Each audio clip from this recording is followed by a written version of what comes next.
Navi's turn to ban. Alliance's turn to ban. Navi's turn to ban.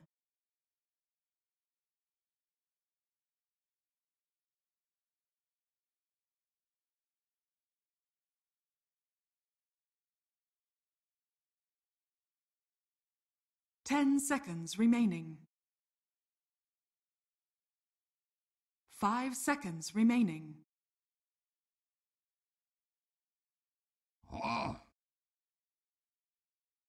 Alliance's turn. Navi's turn to pick. What's up, guys? Welcome back to the Epicenter qualifiers. Trying to get to Moscow, these two teams' alliance.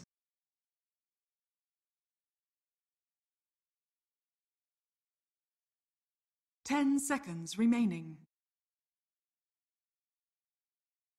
5 seconds remaining. But still, reserve time.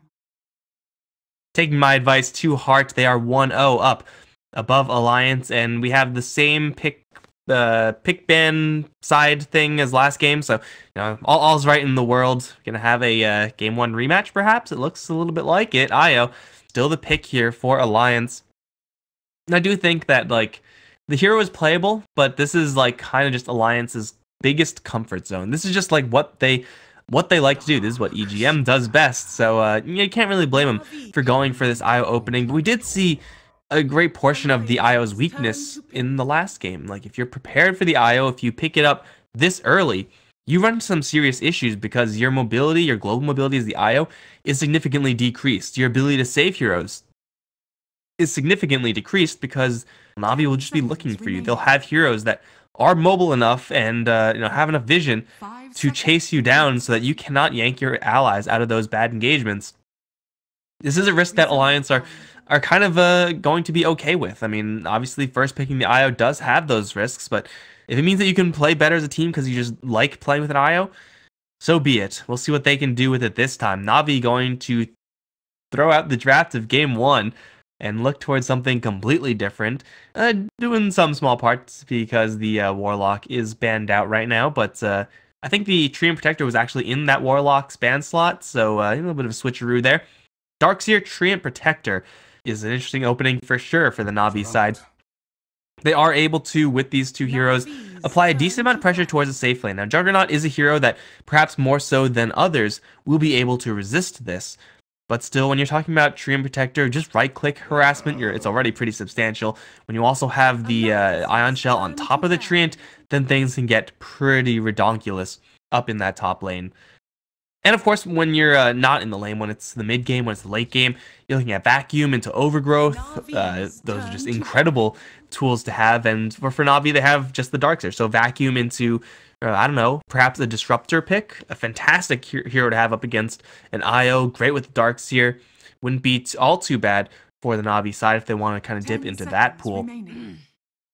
We also go for the a Slardar or something like that if they want to run a little bit more of a greedier lineup, a little more aggro. Do go full CIS with the Darkseer Slardar in that fashion. Now, they definitely do have options except for that Disruptor banned out along with the Slark. And on the Navi side, just getting rid of some more of that IO synergy, which we didn't really see in the last game because of how hard countered that IO actually was. Still got to cover their bases. If you're Alliance and you have IO Juggernaut and you're going to say that is your combo, quote unquote, you're kind of okay with that. The movement speed on the Juggernaut, very nice. That additional sustain is quite nice as well. And the thing that Juggernaut has perhaps the most is instant impact as soon as he gets relocated into a fight. That's why you want heroes like Tiny, like Ursa with the IO. It's because as soon as you yank him in, they'll do something and that will probably kill someone else. And Juggernaut has the Omni Slash, so it is definitely a nice little pairing here for the Alliance side. They also have a lot of sustain off of this opening combo as well. Healing Ward doing double duty when you're talking about an injured IO, tethering back into a Juggernaut perhaps. It gets pretty redonkulous. Navi, they going to go ahead and grab a Rubik, which is going to give them a nice bit of control. My concern for Navi, though, is that they're going to end up being a little bit damage light. Darkseer, not really a huge damaging hero. We'll need Pycat and Dendy to really step it up in the DPS 10 department in this seconds game. remaining. Meantime, Alliance gonna smork their way possibly to 5 victory. seconds remaining. They have Overcharge on a Juggernaut. They have Bloodlust on a Juggernaut as well. Reserved. Juggernaut is just gonna go ham if that's really gonna be the case. Treant Protector is a pretty good hero to have in that situation. Living Armor will protect you against those big crits, and you can always just overgrowth the Juggernaut, try to get rid of that Blade Fury. It's not really like a huge solid, oh, you're not going to do anything counter, but it's a good answer for Na'Vi, and of course Surge is going to be a very similar response. Na'Vi have so far a very, very defensive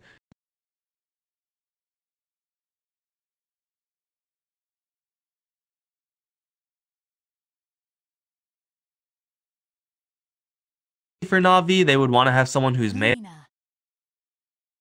that safe lane, just try to get some Ion Shell value. Right now, it's going to be Lina. As far as mid lane heroes that have damage, I would say Lina probably close to the top, if not at the top. Lina, OD, probably TA, mix that in as well, which is something that Alliance can definitely pick up now. Now, Ion Shell is really good up against that TA in the kind of mid lane, mid game stage. But TA with Bloodlust and Overcharge up against the Lina matchup, I think that's a pretty clean one for the Alliance to get. And the best thing is that you know that the TA versus Lina matchup is going to be a TA and Ogre Magi versus Lina, because Lina is not really going to get all that much help from Rubik and Treant Protector. The telekinesis setup for an LSA is not nothing, but it kind of pales in comparison to what Alliance can do if they decide to go for the Templar Assassin at this.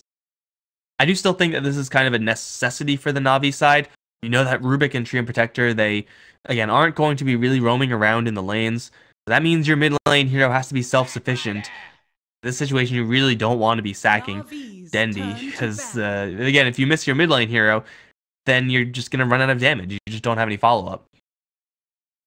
I really like this response from Alliance. Batrider with the extra movement speed, dual lane Batrider IO is not bad. But also, they have now a really good hero, along with the Ogre Magi, to deal with that Treant Protector. Fire, good against grass, as I'm sure you guys all know. But they also know that for Na'Vi, their damage is really going to be heavily loaded up into just one or two heroes. Like Rubik, Treant Protector aren't really that great at responding to a Batrider. Let's just say they're not Vengeful Spirit.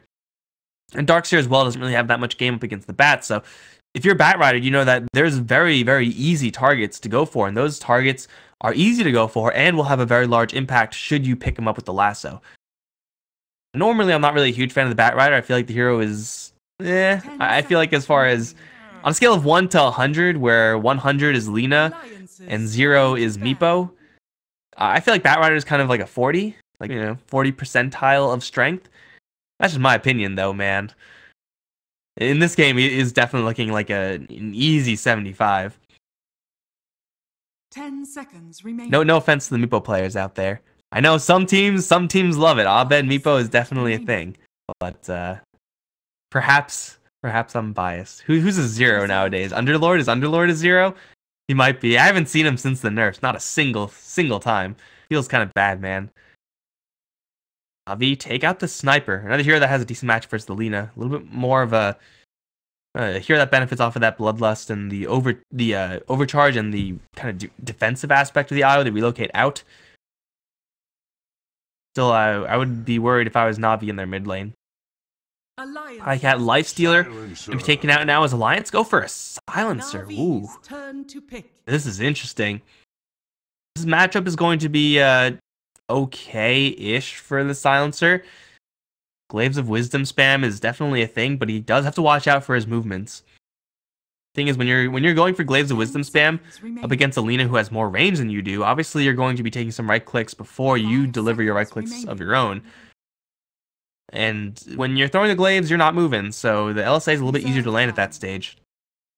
It's a risky pick for sure, but going up against Darkseer, going up against almost a full lineup of casters for Na'Vi,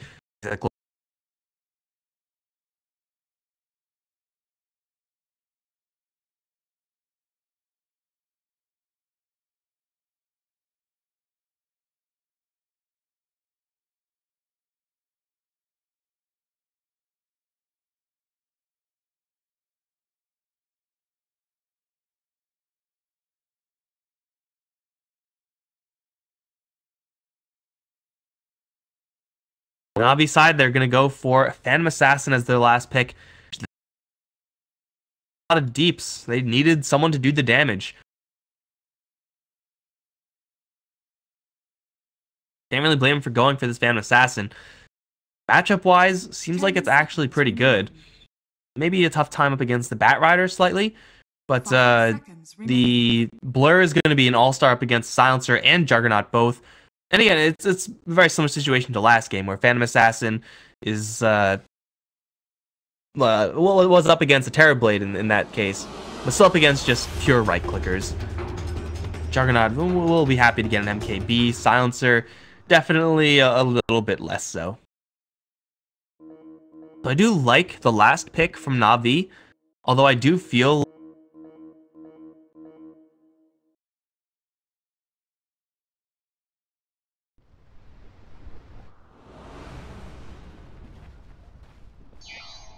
the opposite is so easy. It's a cakewalk with a Bat Rider and an IO with Global Silence cover. I would expect Alliance to start the fights the vast majority of the times, and Navi at that point don't really have any responses. My audio isn't loud enough to know what this said. I'm a really disappointment of the Chinese community right now. Eternal shame upon my family. Smoke up either way from Navi. I'll wait to introduce them because they may be running into a little bit of a target here in Loda. Does have the spin, obviously. Lift up is going to be used before the spin. LSA completely off, though. Still with this many heroes right-clicking him, he still might go down here. Leech Seed picked up and will kill him off. And also will heal up a lot of that spin damage, so Loda, walking into the wrong neighborhood, gets mugged. Will give Dendi that first blood. First blood on Lina is about as best as you can hope for. Ooh, they're actually going to juggle up their lanes a little bit. Response play from Alliance, smoking up themselves. But they're going into a Darkseer. Ion Shell was picked up. It will be a little bit of a smork fest right now. How good are the body blocks? They are not. There is Napalm slow. There's Ignite. Unfortunately, Ignite doesn't work with Napalm, despite that not making any sense at all. General now to the tower, but Hanskin, he ogre, he's smart. He don't care about a tower. This is a tier 2, though. He may care about Biver. Arriving to telekinesis the Bat Rider back in. Body blocks still almost non-existent. The tower shots still coming through, though, and it will get the kill. Biver, a lot of experience off of that one. General obviously getting pretty heavy benefits as well. Alliance trying to smork their way into tier 2s. That's a little bit of a hard sell. You know what, guys? Screw the introductions. You guys know who's playing what. I mean, you guys aren't here because you're just random guys wandering into a Dota stream. No, you're here because you know Alliance and you know Navi. We're going to have a little bit, as I said, of a lane swap. Oh my god, those right clicks and the daggers. I mean, Blightstone is an item for sure, and when you're hitting for 91 a pop, Jonas Event just got his ass kicked. Over in mid lane, Limp, victim of one of many, perhaps, combos, telekinesis into LSA. It's only level 1 Lina, so LSA is whatever, not going to do all that much. But deciding to put Pycat and Sunico up towards the top lane. Perhaps expecting a Juggernaut lane. Each trying to dodge the Juggernaut, who's currently on the bottom lane. Sunico gonna get the Leech Seed onto Jonas Fan, will give a lot of much needed juice towards Pycat. He's gonna use his stick, and Biver's going to arrive. Telekinesis stunning everybody. Jonas Fan and EGM getting their asses whooped right now by right clicks, and Pycat will get in far enough away to salve up. Jonas Fan, oh, another Napalm turnaround. That was a big mistake. He could have just ran out, but I think he turned around for Napalm or got misclicked and hit with the pathing. Either way, Hanskin now jumped by Pycat, Leech Seed, and lift up. Io doesn't really have anything to help Hanskin with. The right clicks, not enough. Level 2 Rubik, unfortunately not there for him. Only working with that telekinesis, and telekinesis Rubik is pretty pathetic, honestly. 4-9 base damage with a small stun, but Pycat not done yet. And EGM, he got abandoned by his friendly Ogre, who, by the way, is still being chased down by Sneeko, get punched in the face, and now EGM needs the sickest... Okay, never mind, he's dead. Na'Vi are smorking Alliance harder than Alliance are smorking Na'Vi. And this Treant Protector is doing so goddamn much, it's kind of insane. Like, you always hear, like, oh, you know, Treant Protector, he has big right clicks, he's able to harass the enemies away. But he never really does this much damage. Because usually there's just not this much fighting. But man, Sneeko is finding those opportunities. He doesn't even have boots yet. He has no movement speed advantage. He just has... Okay, now he has boots. He has the Orb of Venom only. And he's still able to land those right clicks. Insane. Now let's take a quick look at this boring lane over towards bottom. Loda's going to get some decent farm. General should be getting perfectly fine farm as well. No one should be dying on this bottom lane unless someone makes a big mistake. Surge trumps play through every single time, but Jonas Fan once again getting hit with some pretty heavy right clicks. Pycat, 8 stacks of napalm, gets out of the Bat Rider's damage, and now the Treant is on the run, running through the fire and the flames. He'll carry on. Punch Bat Rider once. Orb of Venom gets the Leech Seed. That should guarantee the kill. Punch him in the face. Sneeko probably will die. No, maybe not. He has living armor. He has a TP out. Orbs to the face. Oh, he teleports away. What a baller. Holy crap. Sneeko has been playing out of his mind in this series. By the way, people are dying over in mid lane. Dendi aggroed Limp a little bit too much, and he'll get to the shrine. He'll be fine. Highcat, the aggressive tri-lane Phantom Assassin with their Rubik and Tree. And I can't help but feel that Alliance will be having a little bit more success here if a Juggernaut was in this lane. Obviously, you still take all those right clicks, but you're able to put out so much more guaranteed damage as opposed to the Bat Rider, who saw all those stacks of napalm on Pycat do a little bit, but ultimately, if he's not standing in that fire, not doing any damage now, are you? They're still trying to battle in this lane. No reason for Navi to dissolve this lane. They're finding so much success here. Nico is going in for round 2, along with the lift up from Biver with the Leech Seed and the jump in from Pycat. Jonas Fan dead before the IO can even arrive with that tether. Hanskin as well, not looking too hot with the right clicks. They'll take him down. Somebody call the police, because I'm pretty sure what's happening up towards top lane is not legal. At least not where I live. That was not an LSA that Dendi was looking for. That curse is actually going to be doing a lot of damage to him. Should be fine still, but you know what? Dendi doesn't have to do anything in this game. He can just handle the lane as he is. Light lead for the Lina. General's having a pretty nice time against Loda as well. No winning state here for the Darkseer, but a perfectly fine one. He's going to go into the jungle and he'll be fine in that regard. This top lane is being absolutely dumpstered by Na'Vi. Not even close. At least Bat Rider, now level 3. It's a pretty fast jungle, and this is very frequently what we see from Bat Riders who go towards the off lane. Jungle. Try to scrape together level 3, go into the jungle, and then pop back into lane when they're like level 6 or something like that. They get pretty good clear times. The concern right now for Alliance isn't really going to be that Bat Rider, even though he is 0-4-0, 5-6 minutes in the game. It's kind of depressing. The fact that now what the hell did the IO and the Ogre do? Ogre's going to try to apply some pressure over in general, but it's only a level 2 Ogre Magi. He doesn't really have much to contribute in killing off a Darkseer because he's so tanky. IO can stack, I guess, but there's no one... Oh, over in mid lane. Silencer lifted up into an LSA. Leech Seed is there as well. Sneeko and Beaver, they're going all over the place. Collecting heads, taking names, thinking about diving tier 1s. Probably a little bit too deep for Sneeko this time. These supports are going to be kind of in an awkward position where they don't really have access to their safe lane. When was the last time you guys saw a safe lane that was shut down this hard? So much so that nobody at all is comfortable going in. Now, usually, if a carry is having a bad time in a safe lane, whatever, he'll go to the jungle, he'll go to the off lane, they'll find some way to switch it up, and then like a ranged support is going to be like hiding or something like that and just absorbing experience. That's not standard, but it's what happens. This is never what happens. You never ever see a safe lane completely abandoned like this. General, whoa, totally didn't miss that, guys. Is going to dodge the danger, but oh, EGM, don't tase me, bro. Got zapped in the jungle by Biver. These movements from these supports are insane. Oh, Notice a fan. I think I'll go back to the lane. It seems safe now. And he's dead. 11 versus 0. God, is there some sort of mercy rule in effect now? There should be in Dota. I mean, it's a 4K lead off of an 11 kill advantage, which is you know, perhaps not like that bad. It's not something that you can't recover from, but it's still 7 minutes in the game. There's still nobody getting farm up on top. The Juggernaut at least is still getting farm, so Loda is going to be pretty happy. But this is becoming more and more a Juggernaut game. He has all the steroids, and he has all the backups, so yeah, he is in a pretty good position matchup-wise, with the Hand of Might especially. They have an Omni Slash and a Spin. General, though, going to try to run away. He's going to be cut off by the Batrider. No lasso there, and General's going to get ahead of Jonas and Fan. 4 heroes in bottom for Alliance to do a whole lot of nothing, and now Na'Vi are setting their trap. The TP coming in from Sonico.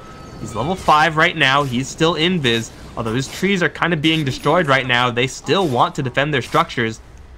General, what's his vacuum looking like? Level 1. Level 3 Ion Shell will not really do enough. Loda takes a crit. Never lucky.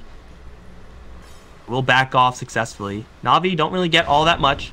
But again, they don't really need to get all that much. It is the burden of this game is all on Alliance. They have to make those plays. Along those lines, well, Io's only level 3. If they had a little bit more experience on Io, I'm not really sure how he would get it, given how safe lane went. But if he did, relocates with the Juggernaut, trying to leverage Omni Slash as much as you can. That's how you come back into this game, by getting those quick assassination type pickoffs. Get the Silencer involved in those kills as well, start stealing some intelligence, be able to grab some. The Darks here, he may experience some really significant mana troubles later on. Of course, the Phantom Assassin, be dumb. If you're able to take out her intelligence, then yeah, just, things get unhappy for her really, really quickly.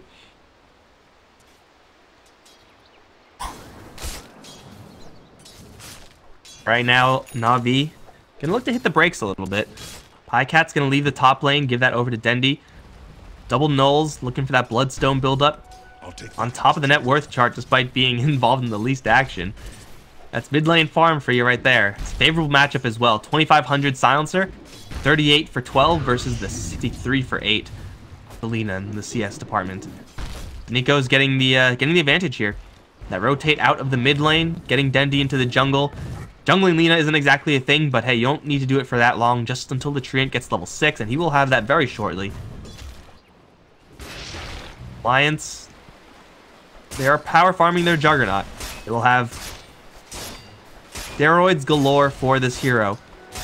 Batrider's able to find himself a couple of minutes undisturbed in this jungle. The Blink Dagger can get Alliance right back in this game. Alliance, they're not feeling hot about this, but they still are in a position to recover, assuming they kind of limit their deaths for the next 5-10 minutes of this game. If this score gets pushed to like 13 or 14-0, that's still like a fine threshold for Alliance. That's something that they can recover from, simply because of how their draft is designed. They start bleeding out more heroes, then hope is very quickly going to drain away. Io needs to get experience. The Silencer, not even with that global silence yet. Just needs to keep farming. It does seem like Alliance are 100% now reliant on assassination attempts. Speaking of, Vivre, he get charged down by Loda, FaZe, and Bloodlust. He's pretty quick. Vivre is going to get into the safety of his tower. Jonas Fan does not have his lasso. Just have to watch as the Rubik leaves to safety.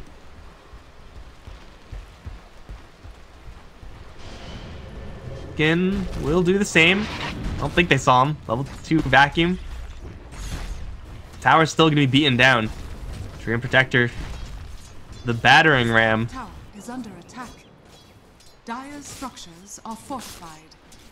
No one's on top lane still for Alliance. Na'Vi have been working with 3 lanes. Alliance really only with 2. So we'll start shoving this bottom lane. Was already previously shoved pretty hard. Blood with the Ring of Basilius turned on.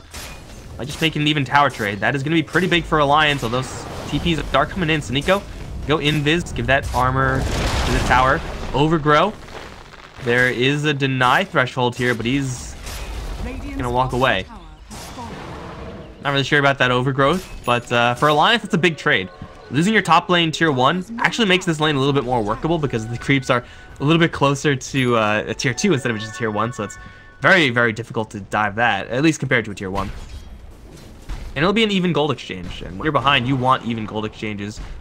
You can. Vivre going to run into an Ogre Magi. He's going gonna be pretty unhappy that he only stole a level 1 spell, but it's not like he could have gotten anything better. On Skin is daggered, and with the Ion Shell, oh my god, that's a crit. That's a double damage rune on Phantom Assassin. I thought that was doing a little more damage. Hard to see with all these particles on her, but yeah, Pycat is loaded up with steroids as well. Look at this. This is ridiculous. Well, 12-0. It's only a level 3 Ogre Magi, so it's not that bad. But at the same time, it's a level 3 Ogre Magi 13 minutes in. Like that, this right here, this is not the face of a happy ogre.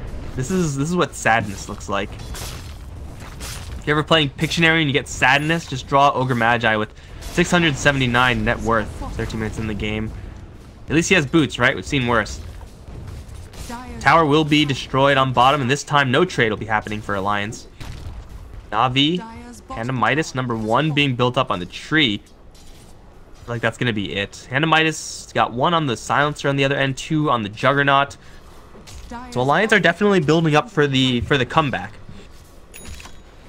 Radiant's top tower is under attack. Ooh. Yeah, we have a comeback build here for Alliance. This is a necessary evil. A desperate move for sure, but they have to do this. They have to find some way of getting their kind of underfarmed cores and the Bat and the Silencer back into this game. Yeah, it's going to mean that the next, well, I guess what was a 10-minute timing or kind of extend a little bit more for Na'Vi, where they have so much more time to play this out and just look for those assassination attempts. If Alliance again can limit their deaths, then they will have a pretty good shot with these items. Na'Vi, they know that there are at least a couple Midases on the other end, just to their 1 on the tree, which is not hugely relevant.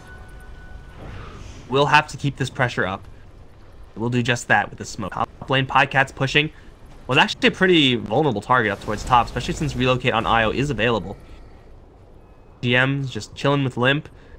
Just looking to keep this Silencer safe. I think they just caught a glimpse of him. This Observe Ward, but Alliance know that something's up. They see only Pycat up towards top lane. And now they see Dendi. Jig is up.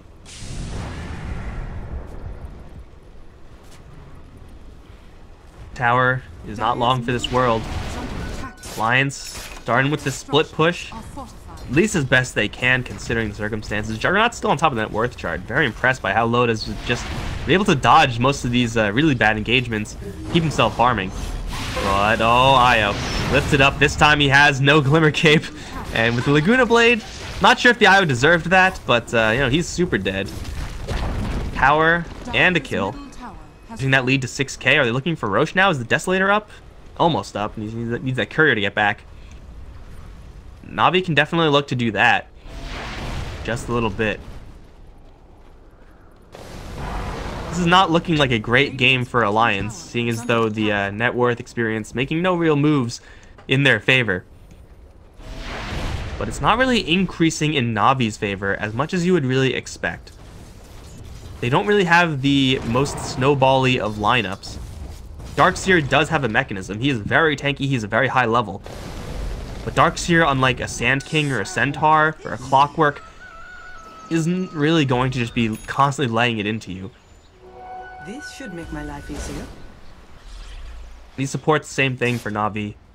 On the other end, if it was Na'Vi with the Ogre Magi, they had a Vengeful Spirit or a CM, then things will be really bad. But Rubik and Tree are still kind of more so on the passive side, the kind of defensive side of the support roster. They still have, you know, a little bit of hope here for Alliance, despite the score. That hope will start to disappear as Na'Vi pick up more objectives for free. Loda, with all the steroids in the world, start tearing into the structure. General's gonna TP in. He has a mechanism. I think he could tank through an Omni Slash. Vacuum is gonna do a whole lot of nothing. Will eventually hold his tower. This is just buying some time. Batrider is gonna make the ping out. Hey guys, they're at Roshan. He is very, very correct. There is an overgrowth they have to worry about, but a Treant Protector is... they're worrying about an illusion first, kind of kicking Jonasaphan's ass with those lucky crits. Pycat will grab that double life, and now Jonasaphan is going to arrive. Pycat is going to get some over the overgrowth. Gets a big crit on the dagger! and gets a free kill, though he's still silenced. He's most likely going to lose his first life. Spin now onto Sneeko. Not quite going to kill him just yet. PieCat's going to get another jump out, another big crit on EGM before he goes down. Omnislash will get Loda a double, but Dendi now arrives with the Laguna Blade, making it even 2 for 2. And Loda hit with the dagger. That's not where you want to be, my friend. There's no one to back him up here. At least not to bail him out in so far as an IO. He will spin, but there's no spin TPs. And I'm pretty sure Navi know about that. Just looking at the mana pool of Loda. Sick jukes. No. Okay. Well, you know what? He tried. He's going to get picked off as well. Everyone else from Alliance will back off. Darkseer mechanism? What Darkseer? We don't need a Darkseer in this fight. Man, PieCat was rolling lucky there. Getting crits when he's like guaranteed to die. But gets a crit with his last dying breath. Not an irrelevant amount of damage coming from this Phantom Assassin. Now that was Alliance to also pick off the Aegis, but I'm not really sure if that's going to affect Navi that much. Dendi has a Shadow Blade, I think, coming out to him. That's a full completed Shadow Blade. He's looking to step up to his assassination role as well. PA and Lina both looking to fill that assassination role. Tower is super dead despite Navi not having an Aegis to really make this push a super safe one. They now have General. That's their Aegis right there with the mechanism. So far it's been relatively quiet in this game, this Darkseer. But when he does start to play the game, he'll have most likely level 4 Vacuum with Blink Dagger. And that's not something that Alliance really want to deal with right now. So Nico, speaking of, is going to be running into a lot of heroes and will be dropped. Global Silence as well. And this is going to slow down Dendi's reinforcements. So looking for EGM, has the Laguna Blade. He's going to run in with the Invis. EGM going to try to pull away, but Dagger's coming in with the LSA and the big Lightning Bolt. They're looking also for Loda. They take out his healing. General's going to try to get in there as well with the Surge. Hey, Alliance, they get themselves on the board 17-3. Still losing an IO for a Treant Protector. Well worth it for Alliance as long as they don't also lose Loda. That will be bad. Big crit. Says, screw you, Blade Fury. Coup de grace is better. Hanskin is going to get dove in the base. What level is he right now? Level 5 Ogre? It's just not fair versus level 14 PA. That's going to be another one for Navi. Looking for more. Dendi's not going to stop. Can't stop, won't stop. Sees Jonathan Fan with no Blink Dagger. And that looks to me like a free kill for Dendi. Jonathan Fan gets the Flame Break. Nothing coming out of that one. 20-3. My lord. I mean, last game, Navi had some pretty good matchups. Pretty nice from Navi, but this game is one that Alliance, I'm sure, will probably like to reset from as soon as possible. You don't want the game like this sticking in your mind for too long. Oh, Limp, and pretty aggressively, we'll get the tower deny. Loda's going to arrive, needs some backup. There's the Overgrowth, knowing there's no Global Silence. Navi might want to fight here, get the stun up onto the Juggernaut. EGM, not going to yank him out just yet, gets pulled back into a vacuum, and Loda will fall. And now the jump forward from PieCat, 700 crit, Laguna Blade onto the Ogre. Limp and Batrider are both kind of wondering what the hell do they do here, because they didn't do any damage to Navi. Again, General finally showing up to this game, because he wasn't needed up till now. Gonna open up the front gates for Navi to poke at the high ground. Now, does Lina have that damage talent just yet? Yes, she does. She has the extra right-click damage with the Shadow Blade, and she's just looking for some sort of opportunity like this. Limp lifted up, has a Force Staff, but I don't think that's going to work. The Shrine, no, it won't work. PieCat is going to get a double. He's also going to go for a Hanskin. He daggered the Silencer and jumped in towards the Ogre. And I think killing the Ogre makes him king, right? That's how it works. Well, EGM and Jonathan Fan are just going to have to watch their buildings be destroyed. 21 minutes in. 3-25 now. That's going to be mid-racks down. Navi with no signs of stopping. Oh, Dendi with a feign retreat. Oh, onto Loda with the Laguna Blade. They got him again. Get mind gamed. Now the Batrider trying to initiate, in quotation marks, of course. EGM's like, get me the hell out of here, guys. I want out. He's going to get out, but his allies are not alive, so who cares about an IO? Nobody. Notice the Fan's back. He's going to buy out. Loda has a buyout as well. The Global Silence Alliance, I'm not really sure if they can do much here. Lynn's going to try move forward.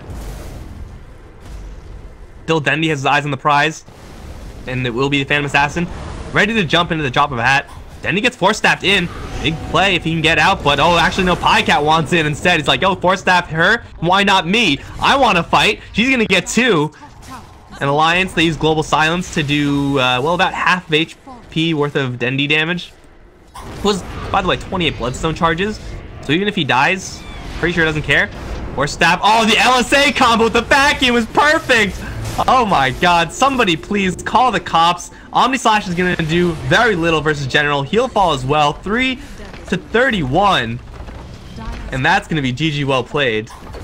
That was one of the most one-sided matchups of teams that shouldn't have one-sided matchups I've ever seen in my life. Like, there are games where you know one team is better, and you expect one team to win.